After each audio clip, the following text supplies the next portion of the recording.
Assalamualaikum warahmatullahi wabarakatuh. Jumpa lagi dengan channel Muhammad Handrason yang berbagi cerita.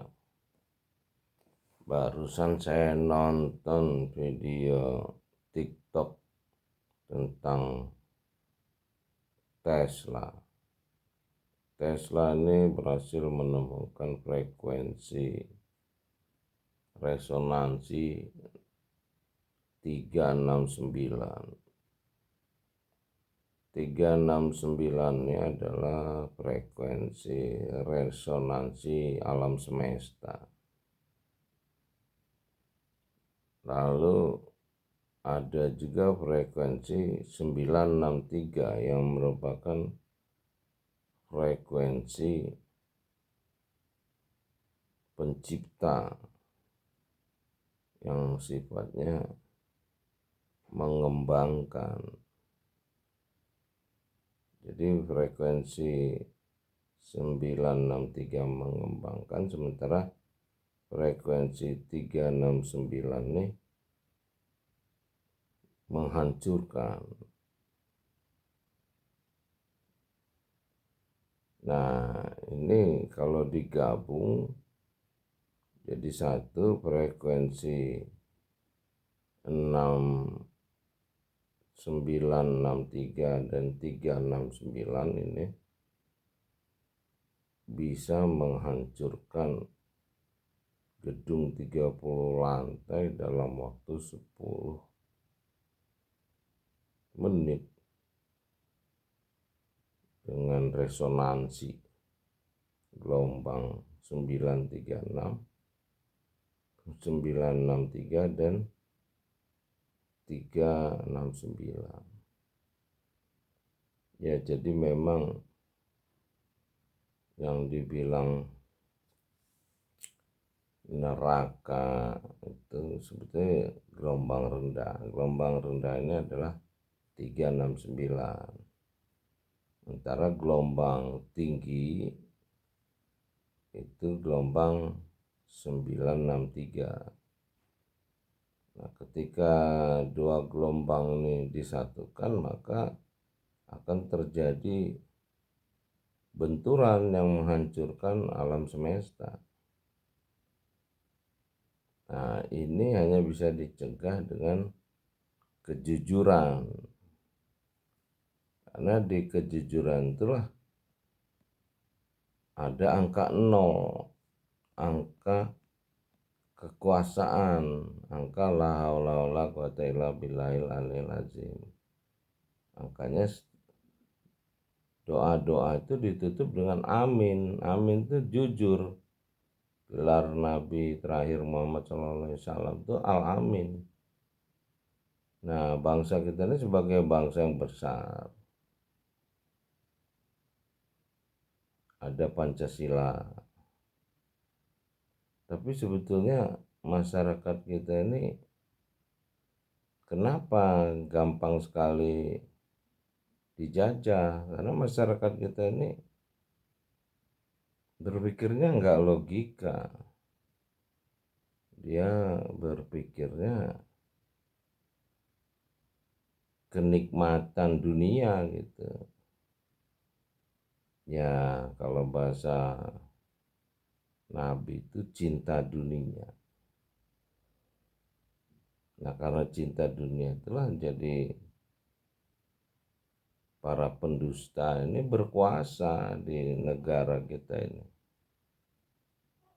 Ya, nggak bisa disalahin kalau banyak pemimpin zalim, aparat bersenjata yang membunuh warga negara, peri kemanusiaan tidak berjalan, ya yang ditindas ya orang-orang kecil. Tapi memang yang melahirkan pemimpin yang zalim juga orang-orang kecil ini, karena orang-orang kecil ini memang pemuja manusia, dia penyembah manusia, dia nggak berilmu, dia malah meremehkan orang-orang berilmu, dia benci sama orang-orang yang jujur. Ya, itulah berkembangnya PKI dulu, berkembangnya ke PKI dulu ya karena masyarakat kita bisa dibodohi oleh PKI. Ya hari ini juga kurang lebihnya ya masih berlangsung pembodohan di masyarakat kita. Karena masyarakat kita ya tidak jujur. Jadi ilmu yang paling sederhana bukan titel S1, S2, S3, ilmu jujur. Dan masyarakat di bawah cenderung ya meremehkan kejujuran dan dia juga meremehkan orang-orang yang berpendidikan. Dan banyak juga orang-orang yang berpendidikan ini juga sekedar gelar titel ya benar ada tanggapan sama YouTube saya yang menantang Pak Gibran Raka Buming dalam Pilpres. Sebetulnya bukan kita meremehkan Pak Gibran ya, cuman yang kita menantang, namanya menantang tuh ya normal lah. Dan saya pikir alangkah banyak orang di Indonesia ini kok yang menentukan pemimpin itu ternyata orang seperti Pak Jokowi dan Pak Gibran yang menurut mereka bahasanya santun. Ya kalau di kitab itu ada ayatnya memang orang-orang yang menipu itu bahasanya menarik hati gitu. Ya kalau enggak bisa nipu lah. Kayak Samiri dulu bisa menipu umatnya Nabi Musa yang bilang sapi emas itu Tuhan. Ya kalau bahasanya nggak menarik nggak mungkin orang tertipu. Ya bahasa yang menarik hati ini memang bahasanya para penipu memang. Nah kalau orang-orang jujur itu ya nggak bagus secara bahasa. Karena memang nggak ada yang dia mau tipu. Kayak merayu lah para penipu, playboy, menipu gadis-gadis, perawan-perawan itu kan bilang aku cinta padamu. Setelah keperawanannya dinikmati dia pergi tinggal janji aja. Nah masyarakat kita ini senang dengan janji-janji yang diberikan oleh para penipu ya karena masyarakat kita umumnya memang nggak paham isi kitab walaupun ngaku beriman nggak ikro. Ya Nabi Muhammad juga begitulah realitas masyarakat umum. Dia di Mekah harus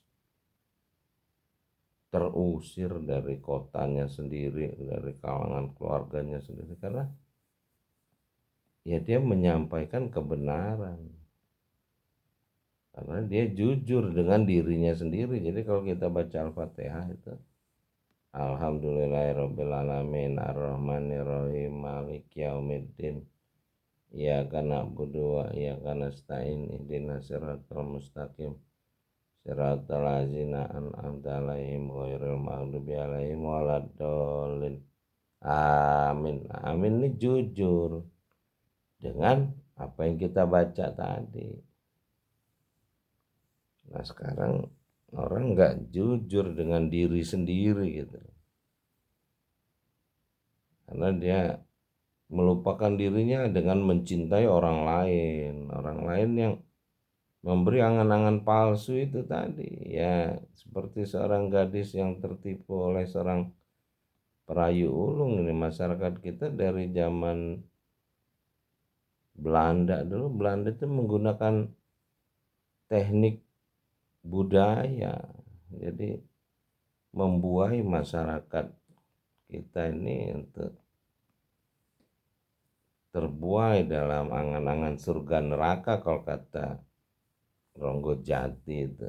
Jadi kita sibuk dengan surga neraka, bukan dengan amal kebaikan, peri kemanusiaan, keadilan. Ya mudah-mudahan kita bisa perbaiki diri,